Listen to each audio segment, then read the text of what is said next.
Welcome, everybody, to the American Space Museum. I'm Mark Marquette, and we're so happy you're with us today to stay curious. Today with Kevin Panik. He was the manager of LC-39 that we see with a shuttle on our green screen there. Kevin, thank you very much for visiting us today on Stay Curious. Well, thank you for having me here, Mark. I really appreciate the opportunity to talk to you and your audience. As you know, and we discussed prior to this broadcast, that as an active employee of NASA, I want folks to know that I'm here on my own accord, and what I talk and what we talk about today is not a view of NASA's or in any way a NASA's. I'm here on my own time, and this is not an outreach event through NASA. Well, good. And we do appreciate you saying that, just like I might have a commentary once in a while and I say I'm not representing the museum. But we know you're going to represent NASA well, and you're the first pad rat we've had on our program here. Is that right? Stay Curious. Marty Winkle. Hello to Marty. How are you today, Marty? I'm doing fine, Mark. How are you? Well, good. Can you believe this is episode 765 today, Marty? I can believe it. Born out of the pandemic 3 years ago almost, when we wanted to do this program for an educational school virtual tours, and it turned into something that the space community's embraced. And you literally are one of now just probably over almost 100 space workers that we've had on here. And I'm excited to talk to Kevin here. Wanted to share, tell us a little bit about Kevin, where you grew up and how you got involved with working for NASA. Okay, sure. So I grew up in the panhandle of Florida. I was essentially what folks call a military brat. Now, it's not a true brat, okay? Yeah, right. But it's just a nickname for someone that their parents, or in this case, my father was an enlisted man in the Air Force. And you just move around a lot, essentially, as a young person. Your parent would get assigned every couple of years, and so you become this kind of a brat. So we moved around. I was overseas in Europe with the family, and Spain and Tennessee, a lot of different places. So I'm kind of from all places, but his final assignment was at Patrick Air Force Base in 1976, and then he retired. And so I consider Brevard County home. Finished high school in Satellite High School, the local high school, and then worked for a few years doing this and that, and then decided to get my education, and started on a path of electrical engineering, which in 1990 got me my degree from University of Central Florida. And then of all luck, I sent out 33 different resumes, just kind of in the old days, we'd do it with a postage stamp, lick it, put it on the envelope, and company USBI called me from Kennedy Space Center as the contractor for the solid rocket boosters. And then that started essentially a 30-year career. I kind of was thinking about that earlier as we were talking. Hard to believe 15 years at the contractor and then 15 years at NASA equals 30 years, turning 60. So that's kind of how I got here, and always interested in flight vehicles as a youngster. I remember sitting on the end of the runway with my dad, watching the F-4 Phantoms take off, and so always it was enthralled with flight. Yeah. And well, you being a Army brat, I think set you up to be what I look as kind of an ombudsman role of being out there at the pad, handling different things every day, being different sort of thing. And we want to mention that as we talk to Kevin here, he's a new friend of the museum, and he, like me, strongly believes that where you worked in this whole Kennedy Space Center, this is sort of hallowed ground to you, right? Yeah, actually, that word is very important to me, and I just have to back up. I have to correct. It was Air Force. Oh, okay, Air Force, right. My dad Not still Army. was a boy. Yeah, okay. When I get home, he'd let me have it both barrels. That's right. But that's good. That's all right. That's all right. But yeah, Mark, I truly believe, and I've done some outreach where I've developed some charts that LC-39A is hallowed ground. And why I say that is you never get a chance to do something first again, right? Correct. And so this is the land and our nation and the world supported us. If you look at what happened and when the moon landing occurred, how many countries were watching that event and celebrating our achievements as humanity. And I think back to the pyramids, and I say, well, these pyramids are hallowed ground, and rightly so. We would all agree. And but we don't change the pyramids, right? We put the rope around them and we say all of humanity, our children, everyone needs to be able to come see these. Where in our nation's view, this hallowed ground is working. Okay, it's working for this nation, and it continues to work for this nation. So we will do what is necessary in that phase and in the Apollo phase, and then we will transition that ground. We will take photographs, we will document things as best we can, and then we will take down what is not needed for the next phase. And so we did that at Shuttle, right? We saw that. And then when Shuttle ended in 2011, I actually recall when we had the people come from the National Archives, and I took her to specific places where they had this beautiful camera with large format, and they were taking photographs as our nation felt it's important to document these launch structures and these things. And then we were allowed to transition that pad, take down the RSS and stuff for SpaceX in 2014 in that time frame, to now allow look what's happening there. Amazing things, right, Mark? The Falcon 9, the Falcon Heavy, and now Starship, right? This hallowed ground is still producing for humanity. And I'm glad that we had a chance to talk about that, because that is a big thing to me. And I was blessed to be able to walk out there. That's the way I look at it. Well, I concur. You stay curious watchers out there like Maynette Smith, Joshua Ramey, Justin Krumsky, and Marcia Follick said that they couldn't wait to hear you today, Kevin. And this out of the shoot there, this is the passion that this man brings to his life, the little bit I know him, and the passion that we at the American Space Museum have for preserving the birth of America's space age in what we call its delivery room, Brevard County. And I love that, and I love what this museum's doing, specifically because oftentimes we'll open a history book, right, and we see these grand names, right? They're documented in these history books, and they're important names, very important names. But what we also realize, and hopefully everyone realizes, is that there's thousands and thousands of names that our history books are not capturing, right? And that's are people that have dedicated their entire lives, or sometimes their entire careers. And I saw that, I'll be honest with you, when I was fortunate enough to get out to the pad in 2007, I stood back for a moment, and sometimes they'll be interesting. We talk about management styles and that kind of stuff. Why sometimes it's important if there's a team that is working, and I observed it when I was so fortunate to be able to go out there, that I saw this team in full swing, making things happen. And so you have to honor that. And there are names upon names upon names that the history books are not capturing, but what this museum has seen fit to do, and that is start trying and listing those names for our history, for the children, for future generations. So I just want to thank you, Mark, and this museum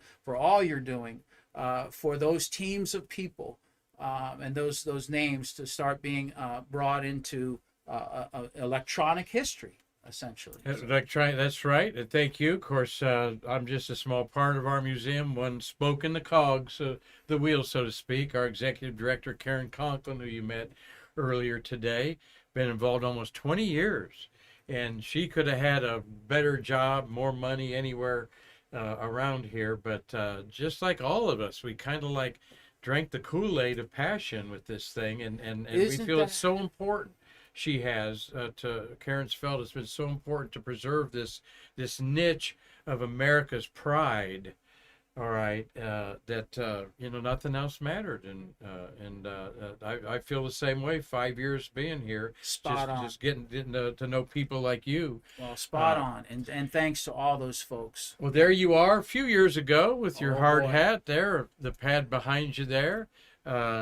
I wanted to look up what patch that was. I forget what crew mission. It's like 122 or something. Yeah, I can't. I would buy the T-shirts, right? The fun. Been there, got the T-shirt. Well, once I got out to the pad, I absolutely, when they would circulate the little Excel spreadsheets or whatever, when anybody want T-shirts, I would always put my name on there.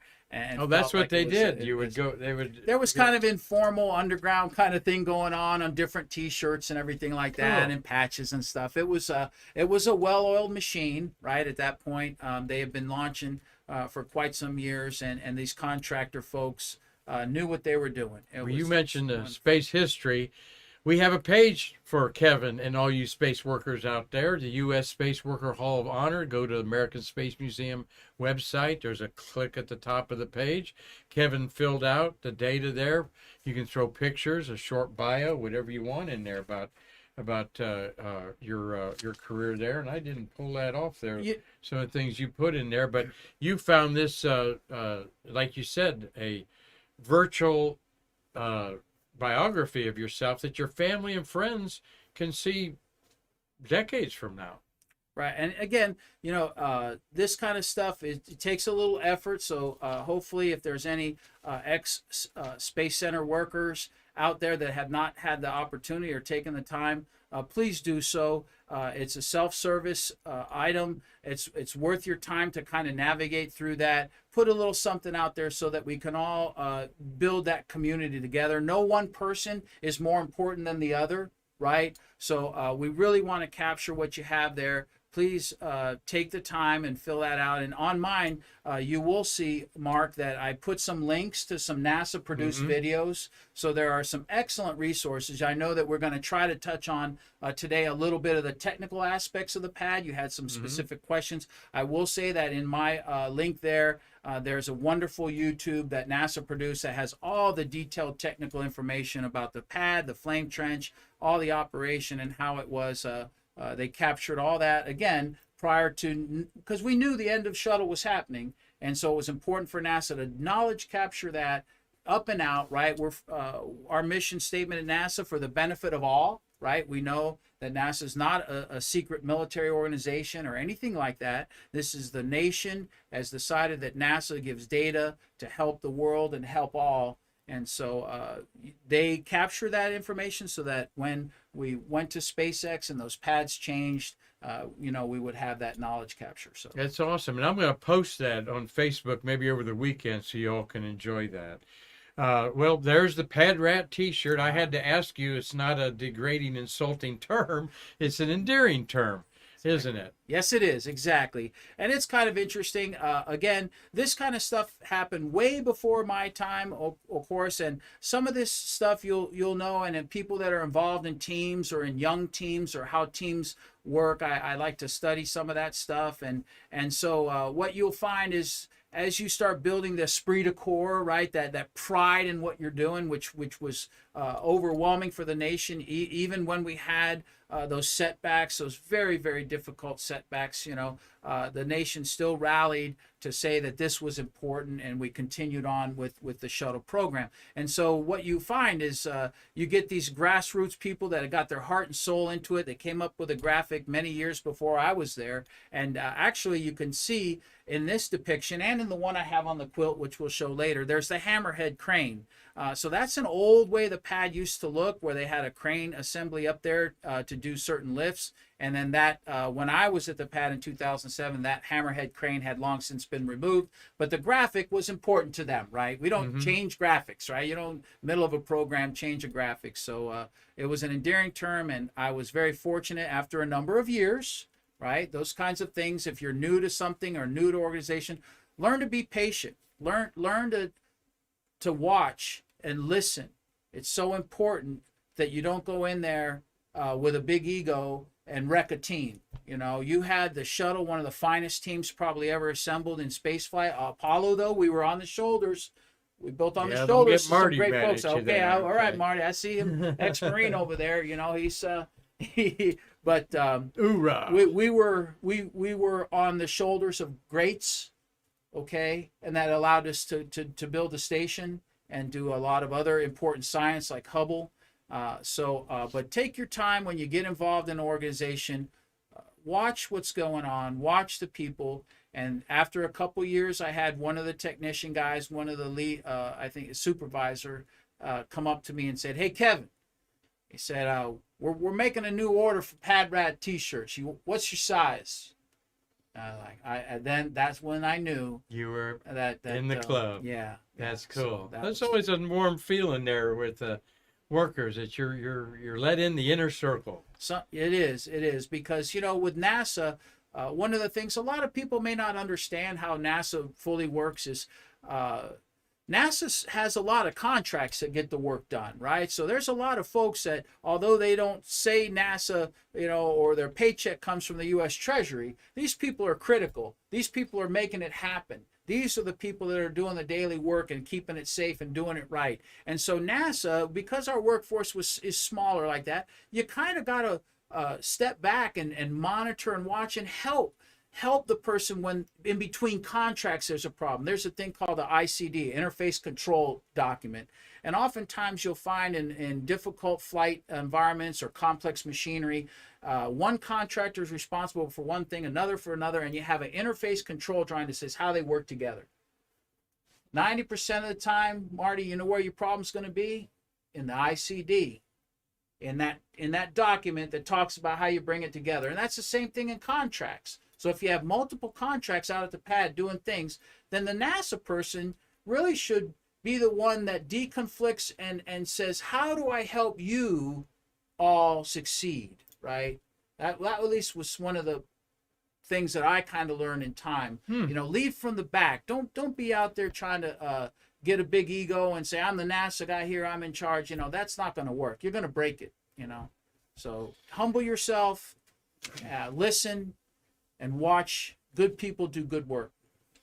Well, we're enjoying a conversation with Kevin Panik here. He spent 30 years working at the Rocket Ranch, just 9 miles across the river here in beautiful downtown Titusville. Let's talk about your job out there and the facility. There's a beautiful aerial of Kennedy Space Center, the VAB, the two pads, A and B out there, the Atlantic Ocean, your workplace.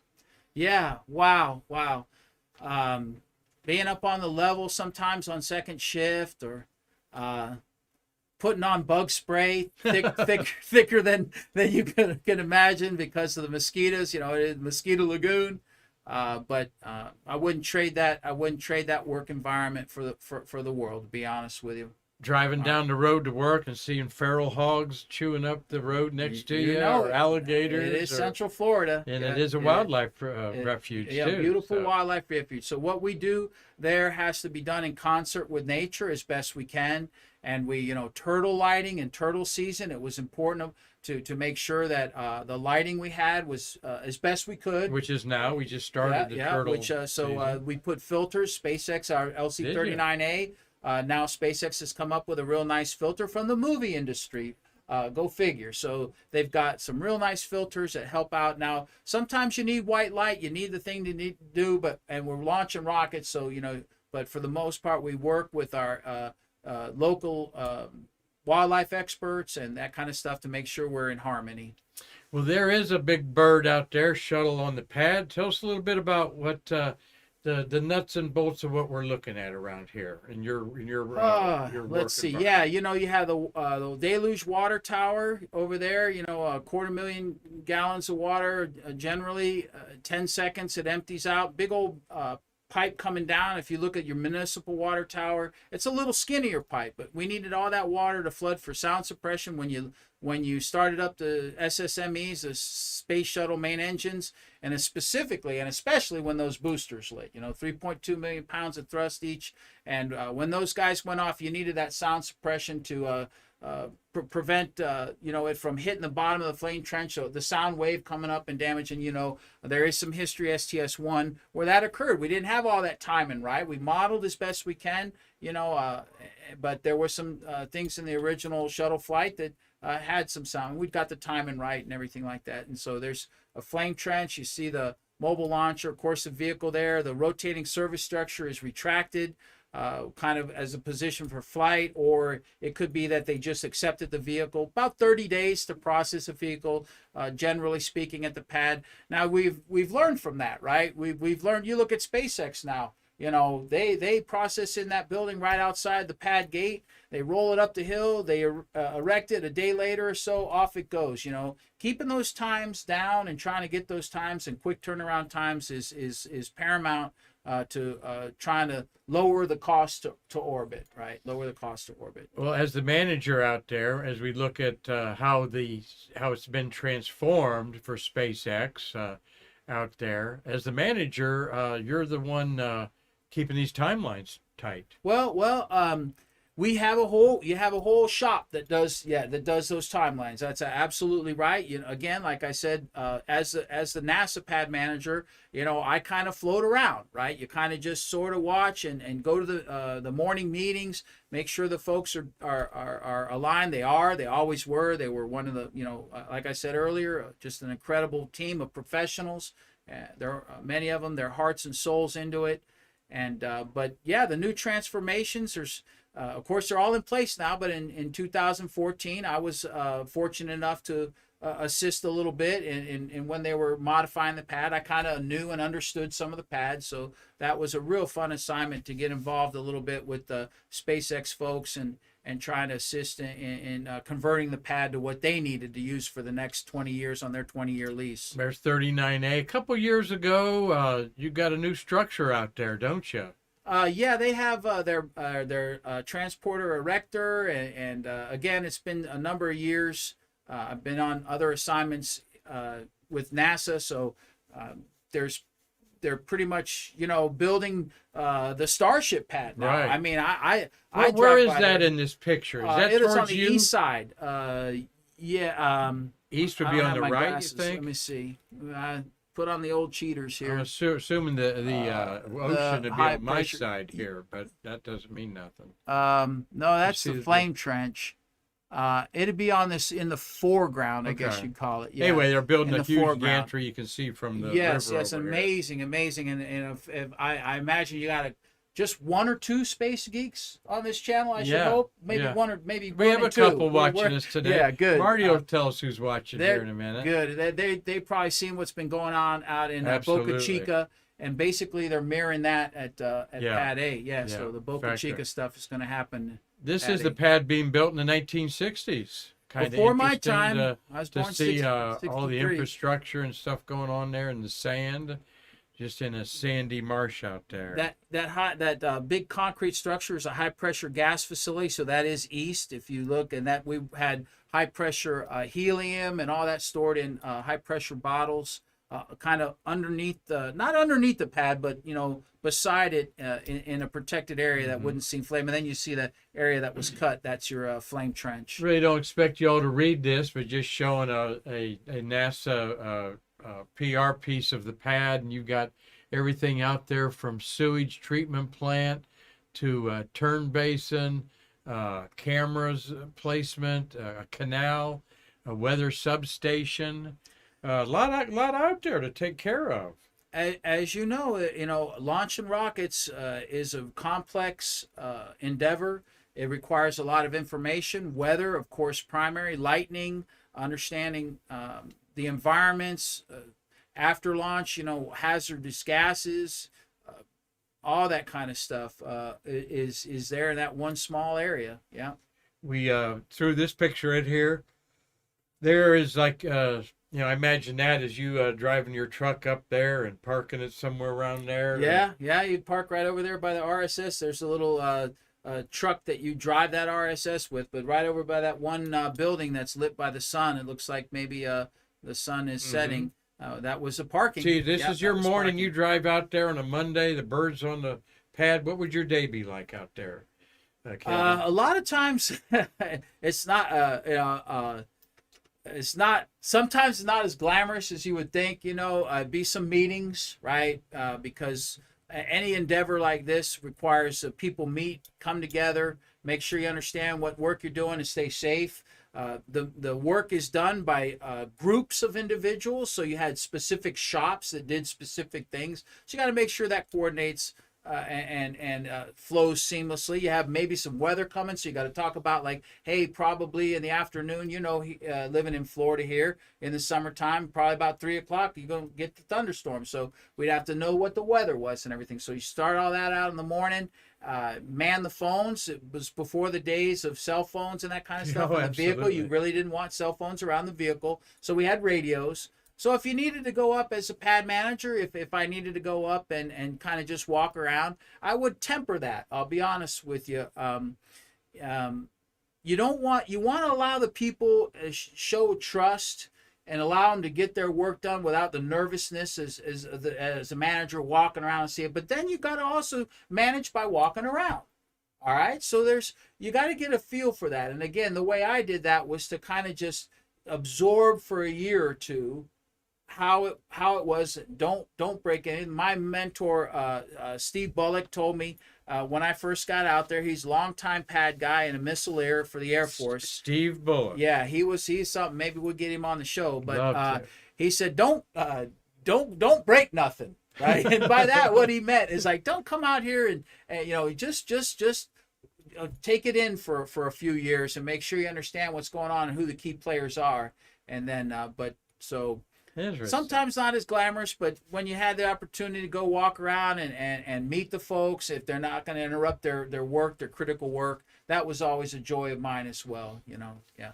And tours, sometimes in the afternoons or something like that, if you had some VIPs and have a beautiful story, Edgar Mitchell, doing a tour of that. And let you share that at the end of the program here. I didn't think about tour people, VIPs coming out there constantly. It's important, you got to make sure it's safe, because there's reasons that those people are being shown this, right? Legislators. We had some movies that had been made that use it as a backdrop. There's money fed to the U.S. Treasury for them to utilize. Space Cowboys was one you may have been involved in. That was Cowboys. before, but Steve was involved in that one. So it's important to make sure you got these folks safe, and being a pad manager, that was one of our duties as well, is to go with those groups and keep them safe. Not to put a director on the spot, but would you frequently see the KSC director like Bob Caban out there? I saw him a few times. A person like that is very busy in a lot of areas, but yes, he came out. He actually came out with Edgar Mitchell. Oh, okay. Yep. Well, we'll hear that story here in a few minutes. We put in there. This is an old picture of Apollo. Well, what's that an old picture? Yeah, I believe that's the building of the fixed service structure on the mobile launcher platform for the Apollo era. So this is the beginning construction. And Wilma, I actually know a gentleman that he's up there in age, but Gene is a really great guy, and he was involved in some of that construction stuff. So that's the building, I believe, the fixed service structure for Apollo. The MMS, Marty says. It says mobile service. Oh, mobile service structure. Mobile Thank service you. structure. Yeah, this is not my area of expertise. Yeah. And well, we wanted to throw this area of your expertise in there, though you said you might not be one of those hard hats, but what a dramatic photo. Yeah, water deluge test, getting that timing we spoke about. So this was a water deluge test, most likely for the Artemis program. What do you call the tall... rainbirds. Those are the rainbirds. Yeah, that is probably that is an Artemis. No, why would they have the blast shield there? That wouldn't be. It's possible it was the Aries. It might have been an Aries. Yeah. The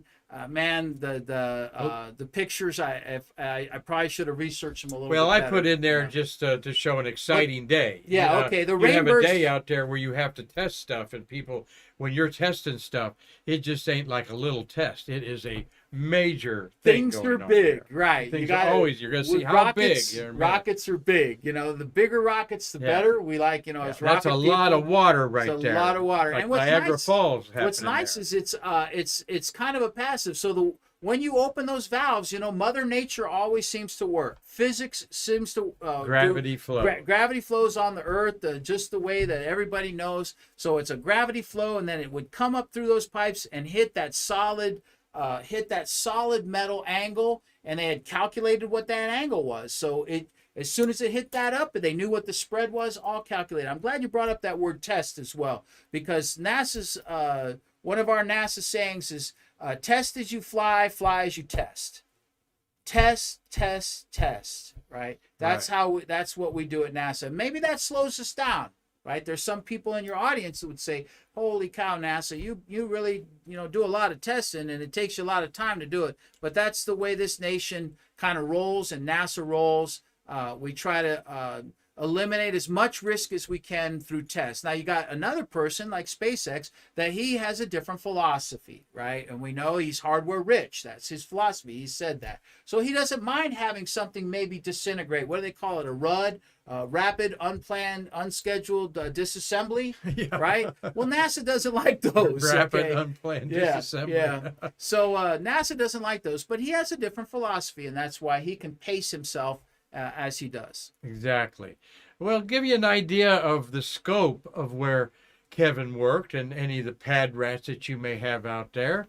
This is during some of the disassembly and transition there, but man, you see some these. What are we looking at here? Well, Martin, this is a really good shot here. This is where they had some of these snippers, and they had folks. This was the flame deflector for the main engine, or the solid rocket booster side, and the other side would be where the shuttle main engines were, so it's a splitter kind of thing. And once SpaceX got the pad in 2014 for their 20-year lease, they didn't need that. All right, and so again, hollow ground, yes, but hollow ground that this nation wants to change and make available, and a lower cost to Earth orbit that will help all of humanity. So he's out there tearing it apart, okay, back in the day, taking it out. That's it. So right in the center there is where the shuttle would be. You got that right. Right, and so you're looking at the side towards you is like the SSMEs, and the other sides are vice versa. The other way, yeah, vice versa. This side looking towards us, it's got the holes in it, would have been the booster fire, right, coming out there. Wow. And then we had little rain caps. You can see them all lined up on the top that would spread water out as well, with that whole sound suppression system. And then on the other side would be the SSME steam coming out, right? Just as hard to build as it is to take them apart, isn't it? That's a valid point. Yeah. And how much were you involved in this disassembly? Here's another picture. These trenches are huge, folks. Look at that excavator in there. Yeah, look at that excavator in there. Yep. What were you involved in the decommissioning? This is kind of SpaceX, right? Once NASA signed over this area, this infrastructure to SpaceX on that lease agreement, I was more of an advisory role. Mm-hmm. Okay. Well, here it is, the Remote Service Structure. I learned that acronym, RSS. The rotating, rotating service. I guess I didn't learn it. That's all. I didn't learn There's so many. Remote, rotating. I give you got 2 out of 3. I still give you a 95% on that one. Thank all right, you. I get an A-. You I'll passed. take That's that. right. You still got an A. You still got an A, my friend. Well, what does this bring back memories to you there? That was used to put the payloads into the pad when it was into the vehicle when it was in a vertical position. It could early days they had talked about putting payloads in the horizontal position in the orbiter processing facilities, but after a while, when I was out there, they were always put in the vertical position. So you see that white area is actually kind of a white room.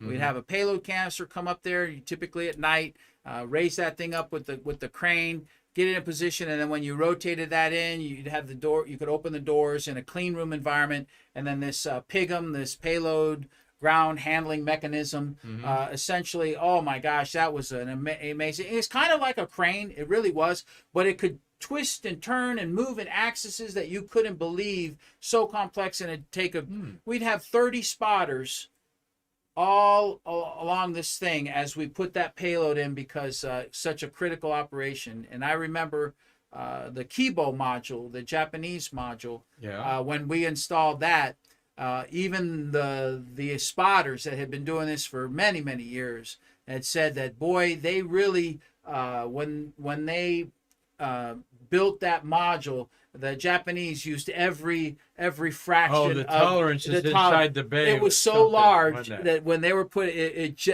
fit though. It fit. Huh. Again, the ICD. Luckily, the interface control drawing that we gave the Japanese to build that, they held that to it. So it fit. It fit. That's interesting. Do you Just remember barely. anything? And we have a Pigum display here in our shuttle I'd love to gallery see in that. there. I'd love to see that. we'll- Yeah, hey, we'll folks, show you come that. see that. Well, there's so much stuff here. You So- walk by it and you don't know what you need till you come to another area. Yes, there you have a wonderful in there. collection. But we are enjoying this conversation with Pad Rat. There's the official patch there.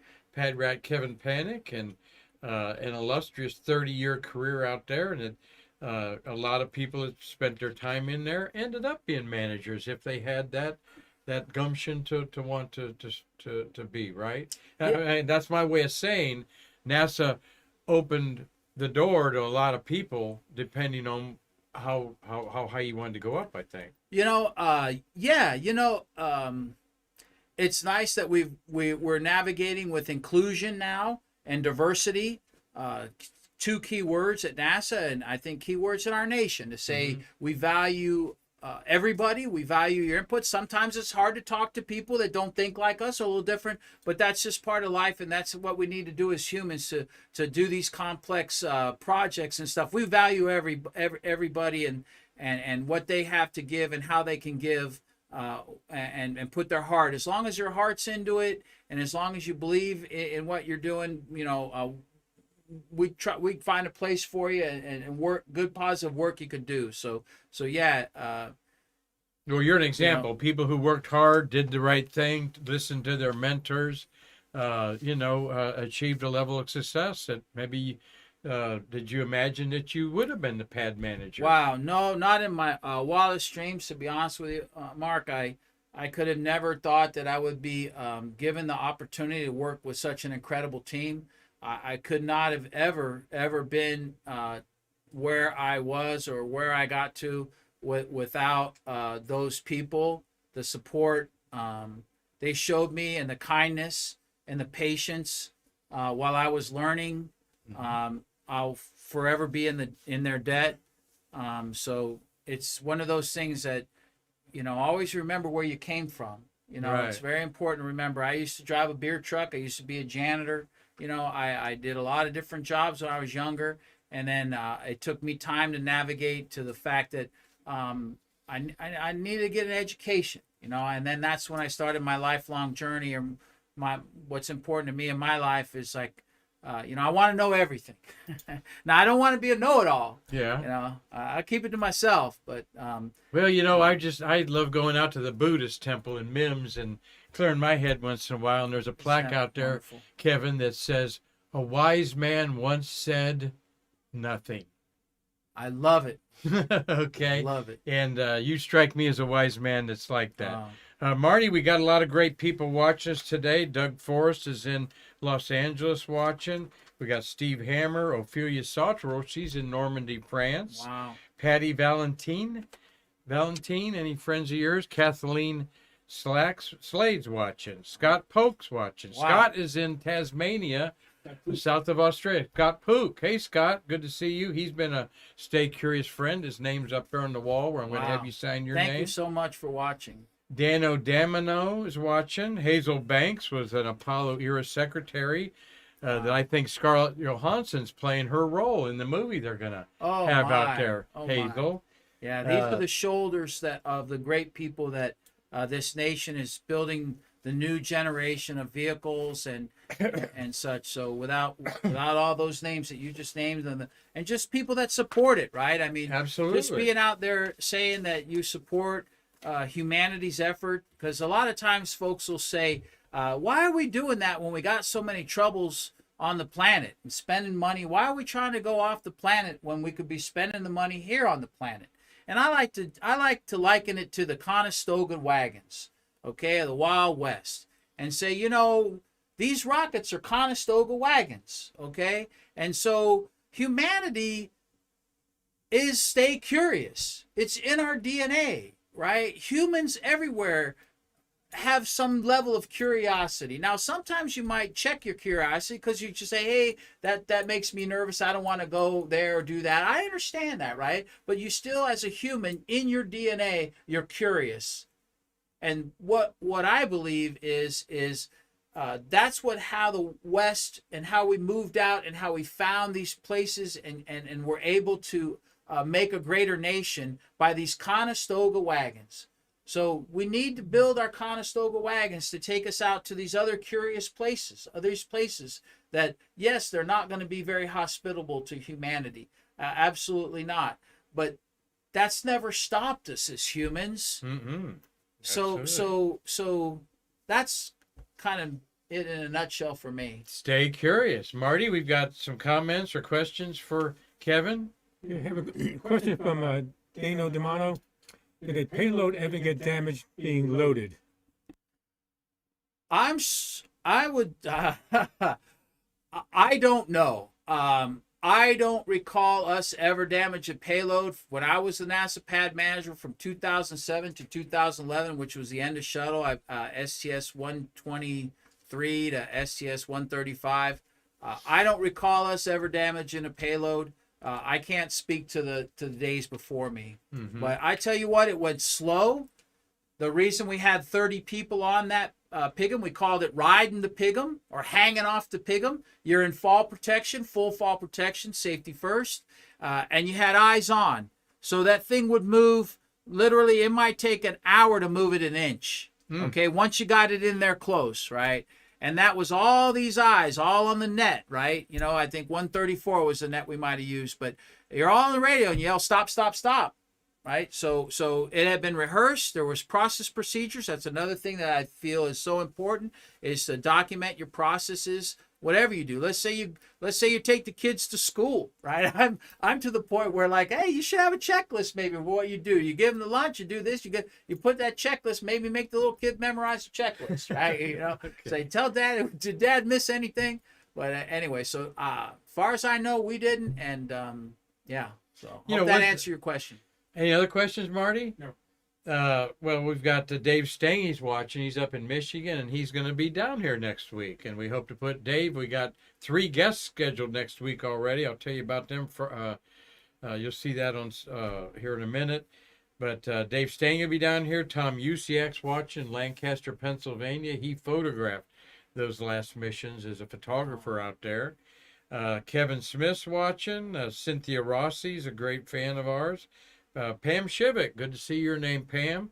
And Gary Gerald is our peanut farmer in Collins, Georgia. Wow. That watches Stay Curious. Mark, I'm looking over here at this quilt I brought in. Yeah. And I would just love to share my Pad Rat t-shirt because it had a little different. One more question there. Sure, we got another question. Yeah, bring it up. I'm listening. Sure. I'm listening. We actually have 2 questions. Gary Gerald's asking, how long before launch would the payload be put into the payload bay? And this might be a better question for Mikey. Mikey Kadar? Yeah. Oh, yeah. Well. Okay, so typically a normal processing would have the vehicle roll out, and then in 30 days we'd launch. So it would depend on where the payload was as far as how ready it was, but anytime typically during that flow, probably the middle of that flow, if I remember correctly, was our standard schedule. So we would have it come from the payload processing facility on a special transport, and then it would get loaded. So I'd say, if I remember correctly, somewhere about mid timeline of that 30 days. Mm-hmm. Yeah. Another question? Yeah, Dave Stangy's asking, Kevin, what are you doing now? Well, right now I'm in what's called the Spaceport Integration Office. It's the multi-user spaceport. So essentially, NASA many years ago saw how during each program we would have a really good program, really robust economic development and money flowing in Brevard County, and then the program would get canceled. Okay. And then there would be this layoff period, or this just really difficult time in Brevard County, the local economy, and of course all the other contractors, because we know that a vehicle, a rocket, is supported by many different companies in many different states, right? But there would be this real hit to our local economy, Brevard County. And then we did Shuttle. and I'll be darned if the same thing didn't happen again. That in 2011, in 2 weeks we lost 8,000 jobs. That's really a hard hit for a local economy like Brevard County. Well, the NASA management, in their wisdom, started looking farther out and saying, do we need to have all these launch pads when we're going to kind of have a smaller government, smaller government projects and stuff? And they said, no, we don't need. So what they did, the key term there was divest without diminishing. And what they meant by that was say, hey, let's go ahead and lease this launch pad at 39A, since we were just going to put a padlock on it and have the tour buses drive by and watch it rust out. Why are we going to do that? Mm-hmm. No, let's go ahead and see if we can get a competition going and see if we can lease this pad to someone. But in the lease agreement, just like your house, you go, don't make it Disney World, launch rockets, okay? Right. So in the lease agreement, you just put in there, you say, you can you lease this facility, but launch rockets.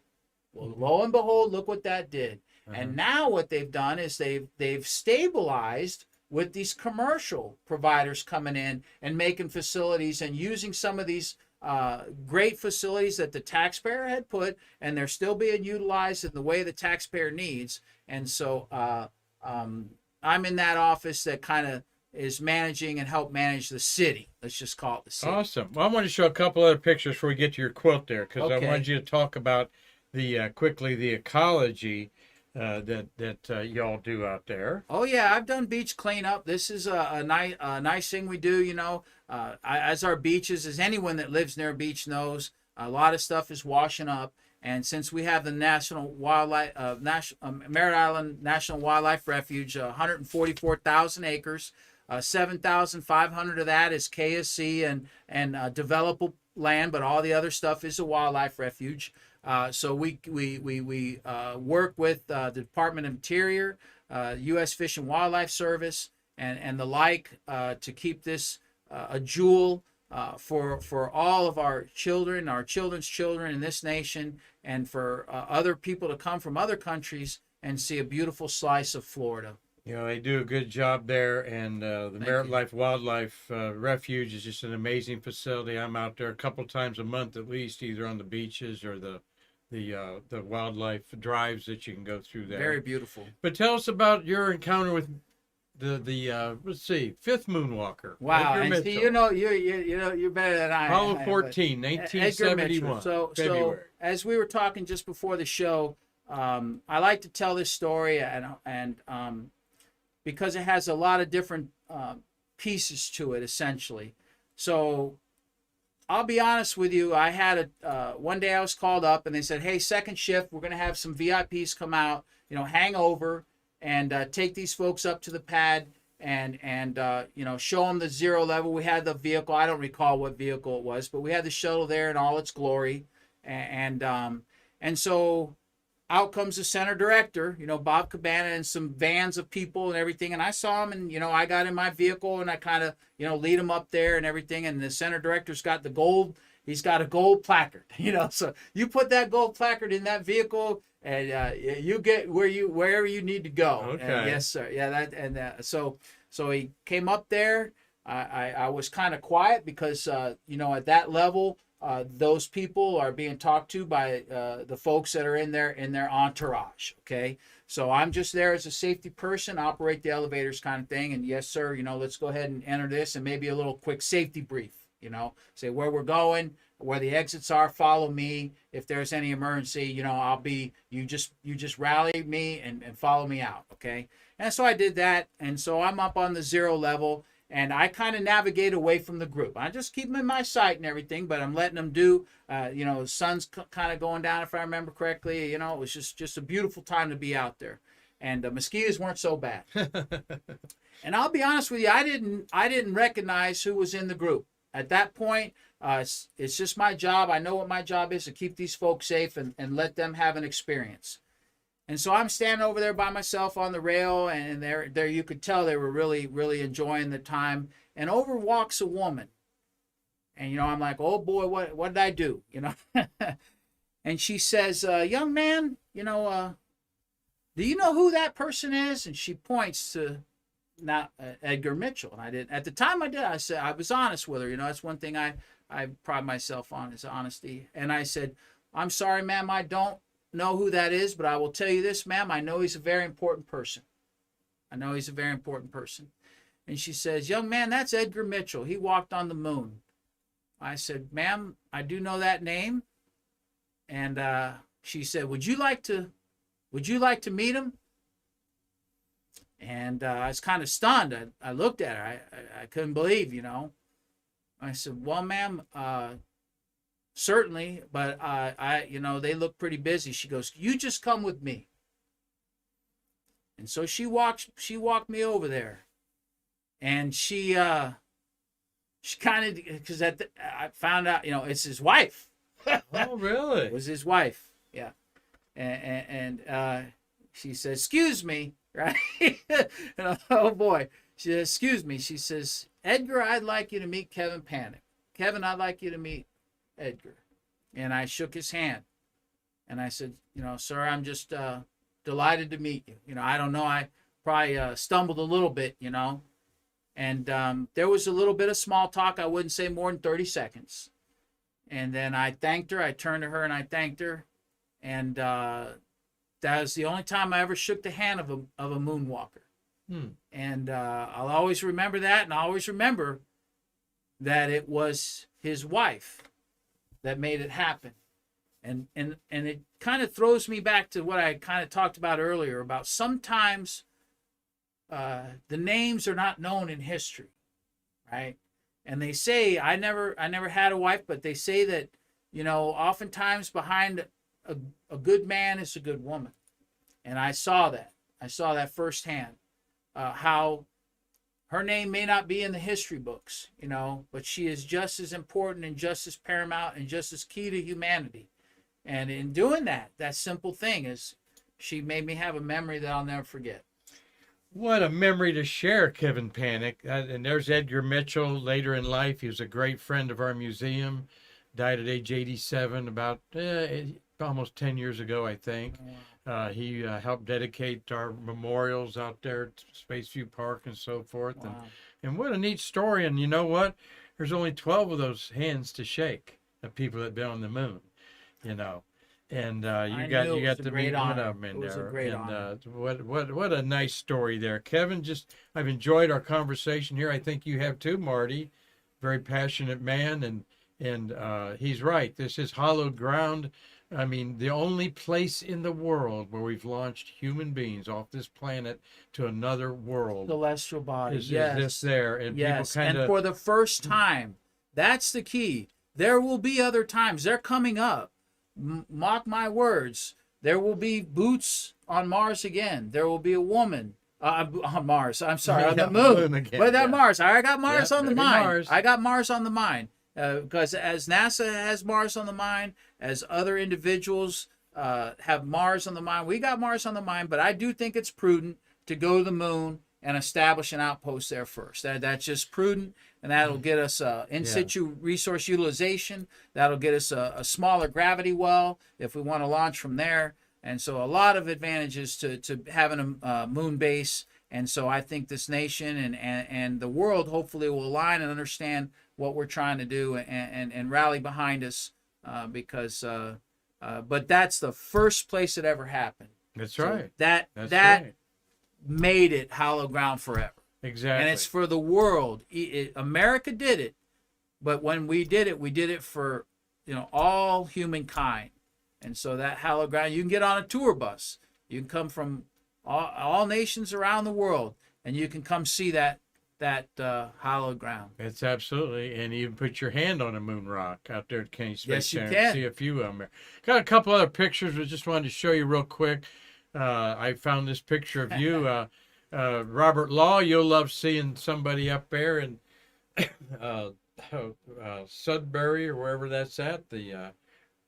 Remember that day? What fun day there? Yeah, Stonehenge. Again, for humanity, hallowed ground, but hallowed ground we don't change. Yeah. Hollow ground, that we as humanity say we want our children to understand this. There's mysteries involved here that we're still trying to understand, archaeology and all those wonderful things, and the people involved in that and their passions and their joys that they find in doing these kinds of things. But hallowed ground is around this entire planet Earth, and soon maybe we'll start making some areas on the moon hallowed ground for humanity. And maybe we've got Mars. 6 of them there. 6 Apollo landing sites are hallowed You know ground what? for sure. You know what? There you go. We could start talking about that too, Yeah, right? yeah. Maybe that needs to be roped off. Well, right? it's, Maybe that needs to technically be- it's been roped off in people's minds that they don't has. want, that supposedly it's off limits to land another spacecraft near there or something like that. But who's going to stop them? You know, that's right, another and that's thing. where But- as a Earth, maybe we can start working together and Yeah. looking in some of these areas. Look at Antarctica. That's a good example of where all of humanity on planet Earth have united and Yeah, said, that's you a know good what, point. Antarctica is a research facility, Yeah. and seems There you to go. be working pretty good. Well, we just want you sent me this slide to show you're ecology minded and did some. Can I do shameless plugs? Yes, of course, Well, absolutely. it's a garden club, the KSC Kennedy Space Center Garden Club. They do have a Facebook page, and we're a small group. I handed off the president. We got started on a recommendation after Shuttle and everything. It was kind of tough. A lot of our areas that had been maintained, there was really not money, and so. But anyway, long story. I was the president, the inaugural president, and then handed off to a wonderful person now, and she's doing just a bang up job. And it's not your mother's garden club. All right, I probably should have changed the name, but these are 3D printed placards that we would put when we put poinsettia displays. We would do at the holiday season in our main lobbies of some of the buildings. And so we have beautiful poinsettias, the garden club, just trying to bring joy. Our motto is flowers make humans happy. Flowers All right. make humans happy. Don't forget that, Yeah. flowers make humans happy. Well, I Yes, they think do. Kevin Panik has made a lot of space lovers happy today, hearing things that we've never heard Thank you. before. Marty, quite a different talk that we're used to. We love your passion, Kevin, because this is what we're all about at the museum here. We truly believe our Spaceview Park's hallowed grounds, like the pyramids and so forth. The only place you can put your hands on 30 Mercury, Gemini, and Apollo astronauts out there. I saw that. Beautiful. And so in there, let's have we're gonna go out here. You shake my hand, but let's yeah, see your I quilt just- there, and I'm gonna kind of hold it this way. Oh, wonderful. Kevin's done what we all want to do with our rock T-shirts and our I space didn't do T-shirts. it. I had a wonderful person, his wife. You save your old T-shirts, folks, okay? And you can make a quilt. So there's my Pad Rad T-shirt in this beautiful quilt. There's some other, you Yeah, can you see got the a couple- hammerhead crane. That Yeah. you can see it's a little different design than instead of holding the nut. I think this Pad Rat, it's got a wrench that it's holding. But Hold that out there a little more. You got this okay. is a cool. He's got his ground launch operations T-shirt. He's Yeah. got Telluride on there. You've been to Burning Man. Yeah, here's And, here's a real one. SCS 135, the last show. Of course, this is the shirt I wore when we walked down 8 hours before launching SCS 135. I had this shirt on when we did our safety final walk down Wow. as the pad manager, my last one ever to do. And what do we have here? A little piece yeah. of jewelry there. Couple pieces. Marty, why don't you zoom in on that as we're going out there? My silver Snoopy. You which got I'm a silver. quite, And how quite did you proud. earn your Silver Snoopy award there? Yeah, management puts you in for that. It is an astronaut's award, so it was pinned on me by an astronaut. I'm There you sorry, go. the name escapes me. And There then my you go. 15-year NASA service pin, which I just got last year. I'm quite proud of that as well. Awesome, awesome. As well, you Thank should you. be. Thank We've you. got the Snoopies in there and so forth. Thank you, Marty, for zooming in and out of there. And thank again, you, none Marty. of this can happen without others in your life, right? You dream big, and I could never have dreamt that I would have had a career like this. And sometimes even if you dream big, and let's say you miss the top, even just being that you dream big, coming in close to that sometimes is just as good. Yeah, just as good. So Good. dream big. Well, Dream big. thank you. Good words for everybody out there at any age. Just because we're some of us folks are got gray hair and senior citizens doesn't mean we have to stop dreaming. out there, Amen. right? So, Amen. Kevin, I've truly enjoyed making your friendship and Pleasure's meeting been all you. mine. Well, you've always had great things to say. You appreciate and get what we're doing here at our museum, and we love our shuttle era and our shuttle workers. And you have heard one hell of a story here from a unique individual out there. So we thank you very, very much, and we know you won't be a stranger here. We'll have you on repeat, and we can talk about some other things in more detail. Marty, any final questions out there? No, we don't. Well, thank you for a good Streamlabs job today. We thank you, Jessica Galloway, our Trekkie Techie, for always helping us out. We couldn't do it without her. It takes a team here at the American Space Museum to put this on, though I'm the host, and Marty's background there, Karan, Conklin, our executive director, and our whole staff here is working to support our video podcast to bring on wonderful people like Kevin that have unique stories to tell about the shuttle era. So thanks again, Kevin, and thank you all for watching out there. We've got a great week planned next week. But until then, I want everyone to have a great weekend and start making your vacation plans to the American Space Museum so we can bridge the space between us.